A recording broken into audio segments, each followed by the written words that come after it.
ওম হরি ওম তৎসৎ ওম হরি ওম তৎসৎ ওম হরি ওম তৎসৎ শ্রী শ্রী শিব সরস্করস্তোত্রম ওঙ্কারি বিন্দু সংযুক্তং নিত্যং ধ্যায়ন্তি যোগীন কামদং মোক্ষদং চৈব ওঙ্কারায় নমো নমো।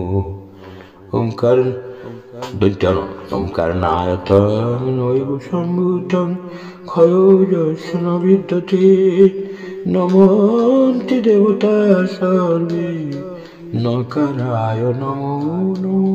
মকার ওঙ্কার মহাদেব মহাত্মা মহাযোগী নমেশ্বরম মহাপাপহরং দেবং মকরায় নমো নমো।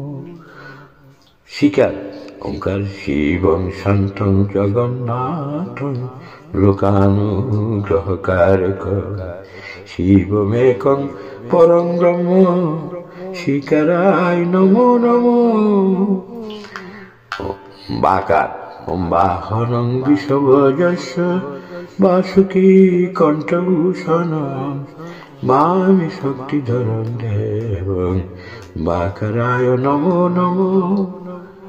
অকার ওম যত্র যত্র স্থিতো দেব জগদ্ব্যাপী মহেশ্বর জগৎকর্তা জগন্নাথ অকারায় নমো নমো। ওম সরস্করমিদং স্তোত্রং জপঠে শিব সন্নিধ শিবলোকম বাপ্নোতি শিবেন সহ মোদতি। শ্রী রামচন্দ্রাষ্টক রুদ্র আমলে উমা মহেশ্বর সংবাদে শ্রী শ্রী শিব সরস্কর স্তোত্র সম্পূর্ণ। এই পঞ্চ অক্ষরের ভিতর ভগবান শিব সবসময় বিরাজমান। ওনার